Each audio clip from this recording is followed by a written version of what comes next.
تو اللہ تعالیٰ نے ازراہ مہربانی یہ فیصلہ فرمایا کہ پوری دنیا کی تمام قوموں کے لیے ایک نبی بھیجا جائے مکہ مکرمہ میں. اور بھی بہت حکمتیں ہیں اس کی. جزیرے عرب کے موسم کس طرح کے تھے، پوری دنیا کے موسموں سے کیسی مشابہت ہے، وغیرہ وغیرہ.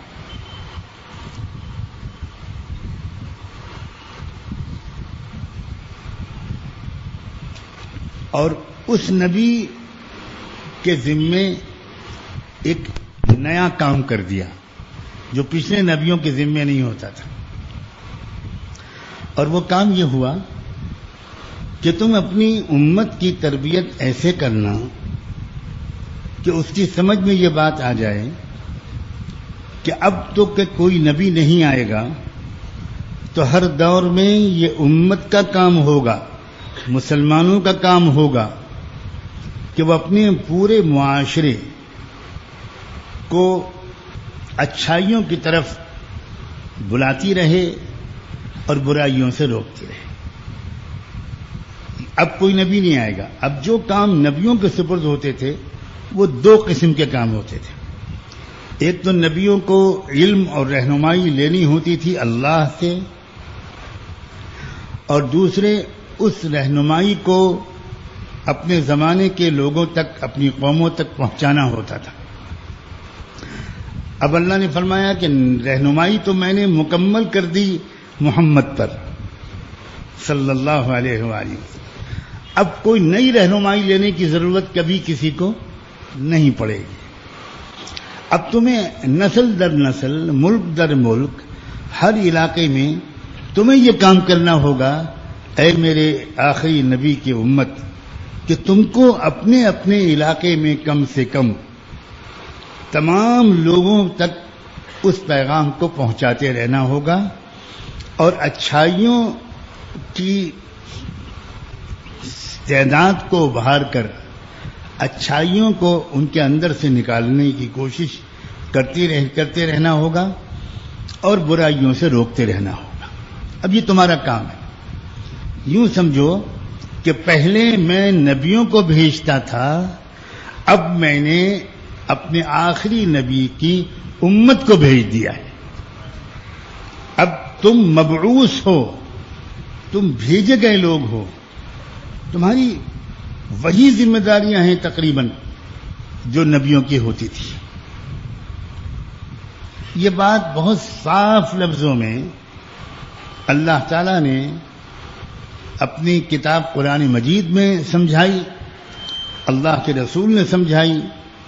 اور اس بات کو جب تک مسلمانوں نے ٹھیک سے سمجھا اور اس کا حق ادا کیا، تب تک وہ دنیا میں محبوب بنے رہے اور بہت عزت کے ساتھ رہے.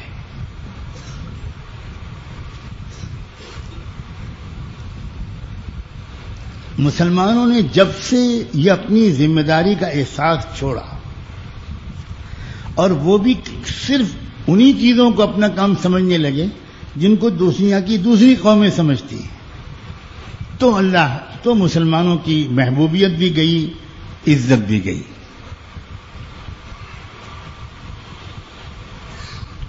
اسی لیے اللہ تعالیٰ نے قرآن مجید میں اس بات کو پورے قرآن میں بہت جگہ پر بیان فرمایا. میں نے 2-3 آیتیں پڑھی تھی. پہلی جو آیت پڑھی تھی اس میں اللہ تعالیٰ نے اپنے رسولوں کے بارے میں ارشاد فرمایا کہ ہم نے سب پیغمبروں کو جس مقصد کے ساتھ بھیجا، وہ ایک مقصد یہ تھا لقد ارسلنا رسولنا بالبينات وانزلنا معهم الكتاب والميزان ليقوم الناس بالقسط، تاکہ دنیا میں انصاف کا نظام قائم ہو، لوگ انصاف کریں ایک دوسرے کے ساتھ. یہ مقصد ہے نبیوں کا. بہت غور سے سمجھنا آج میں کیا کہنا چاہتا ہوں آپ سے. نبیوں کا مقصد صرف لوگوں کو انفرادی نیکیوں میں لگا کر سماج کے بناؤ بگاڑ سے غافل رکھنا کبھی نہیں تھا. قطعاً یہ مقصد نہیں ہے کہ تم خود نیک بن جاؤ.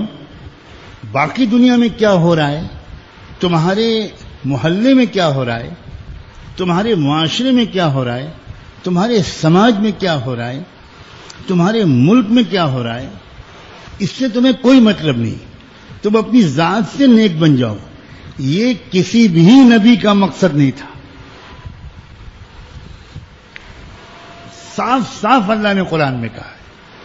اور خاص طور پر رحمت دو عالم صلی اللہ علیہ وآلہ وسلم نے تو اتنا سمجھایا صحابہ کو کہ ان کی گھٹی میں یہ بات بالکل بیٹھ گئی، ان کے ذہن میں یہ بات مستحکم ہو گئی کہ اسلام ہم سے صرف اس کا مطالبہ نہیں کرتا کہ تم نمازی بن جاؤ، تم روزے رکھنے والے بن جاؤ، تم صدقہ خیرات کرنے والے بن جاؤ، تم سچ بولنے والے بن جاؤ، تم انصاف کرنے والے بن جاؤ، اور باقی کچھ بھی ہوتا رہے تم سے کوئی مطلب نہیں.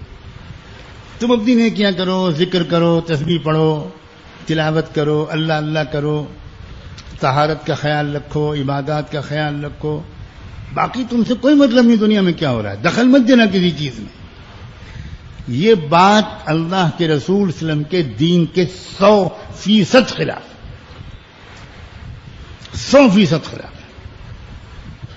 آپ غور کریں، حضور کی امت کا تو تذکرہ کیا ہے، پچھلی امتوں میں سے کسی امت کا تذکرہ اللہ کے رسول نے سمجھانے کے لیے کرتے ہوئے ارشاد فرمایا کہ ایک پوری بستی پر اللہ تعالیٰ نے عذاب بھیجنے کے لیے فرشتوں کو بھیج دیا، حکم دیا کہ جاؤ اس بستی کو الٹ دو، تباہ کر دو اس بستی والوں کو. تو ان فرشتوں نے اللہ کی بارگاہ میں عرض کیا کہ اللہ، اس بستی میں ایک بہت بزرگ شخصیت رہتی جو پلک جھپکنے کے برابر بھی کبھی غفلت اور معصیت میں مبتلا نہیں ہوئی. تو ان بزرگ کے بارے میں کیا حکم ہے آپ کا؟ تو اللہ نے ارشاد فرمایا سب سے پہلے اسی کو ہلاک کرنا. ذرا غور سے اور تحمل سے سنیے، بِهِ فَبْدَأْ، سب سے پہلے اسی کو ہلاک، اس لیے کہ وہ اکیلے عبادت میں مشغول رہا، اس نے اس معاشرے کو درست کرنے کی کوئی فکر نہیں. اس کے دل میں کبھی کوئی غم میری خاطر آیا ہی نہیں کہ یہ کیا ہو رہا ہے.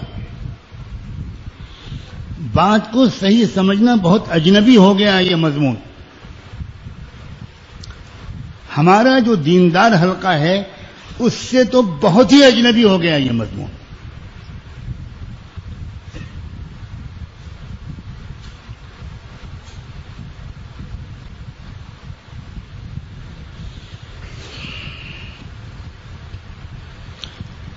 یہی وہ بات ہے جس کو اللہ نے قرآن میں کئی جگہ پر فرمایا، کنتم خیر امت اخرجت للناس، کہ تم ایک ایسی بہترین امت بنا کر اب تیار کیے گئے ہو جس کا مقصد ہی پورے انسانی معاشرے کو سنبھالنا اور سدھارنا.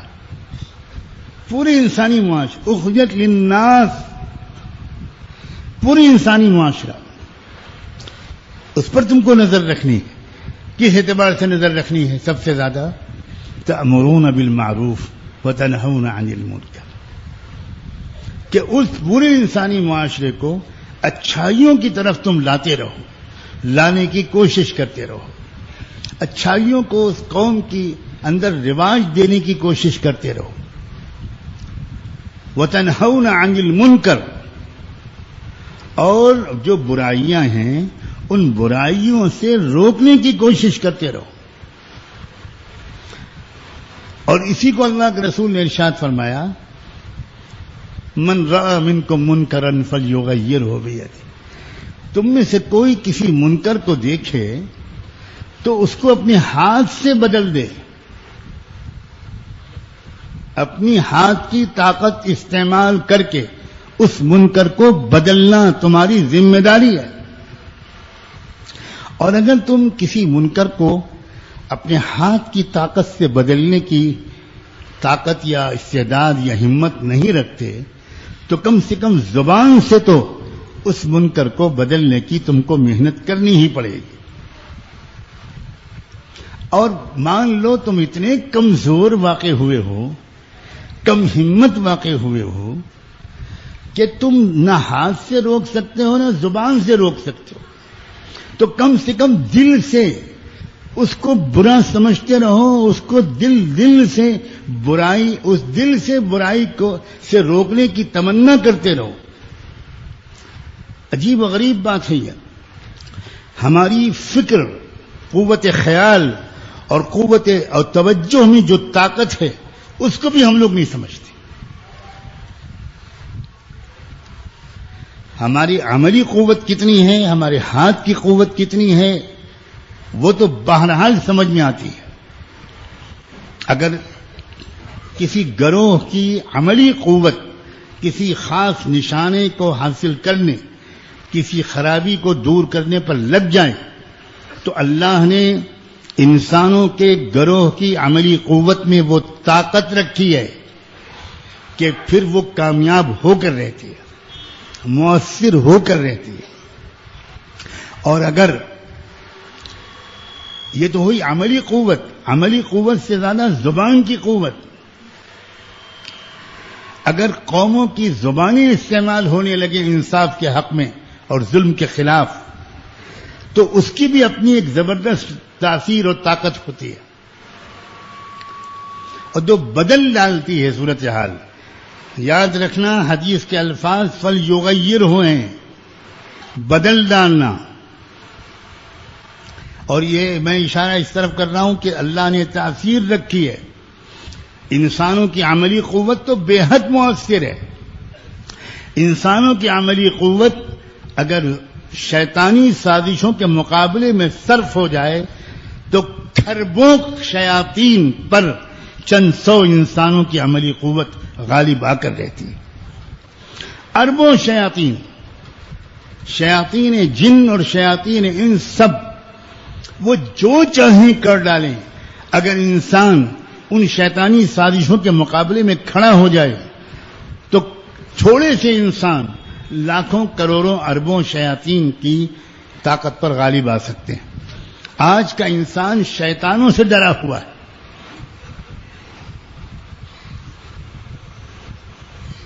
اگر کوئی رات میں سایہ نظر آ جاتا ہے تو پیشاب نکل جاتا ہے بستر پر اور عامل صاحب کے پاس پہنچ جاتے ہیں کہ وہ کوئی جن میرے پیچھے پڑا ہوا ہے. یہ جنات اکثر شیاطین ہوتے ہیں اور ان سے ڈر کا جو عالم ہے وہ میں آپ کا بلڈ پریشر اور لو نہیں کرنا چاہتا. ہو سکتا ہے دو چار یہیں بے ہوش ہو جائے. انسان جن سے ڈر رہا ہے، کمال ہے بھائی، حد ہو گئی ہے. اللہ تعالیٰ فرماتے ہیں ان کید الشیطان کان ضعیفا، شیطان کی ساری چالیں کمزور ہیں، لیکن آج کا انسان شیطانوں سے ڈرا ہوا ہے. اور یہ بات اللہ نے کس سیاق میں کہی ہے کہ شیطان کا ساری چالیں کمزور ہیں؟ شیطانوں کے مددگاروں کے مقابلے میں جنگ کرنے کا حکم دینے کے بعد کہی ہے فقاتلوا اولیاء الشیطان ان کید الشیطان کان ضعیفا. شیطان کے حامیوں سے جنگ کرو اور یاد رکھنا شیطان بہت کمزور ہے، اس کی چالیں کمزور ہیں. تو انسانوں میں جو طاقت رکھی ہے، ان کی قوت عملی میں، ان کی قوت ارادی میں، قوت عمل میں تو غضب کی طاقت ہے.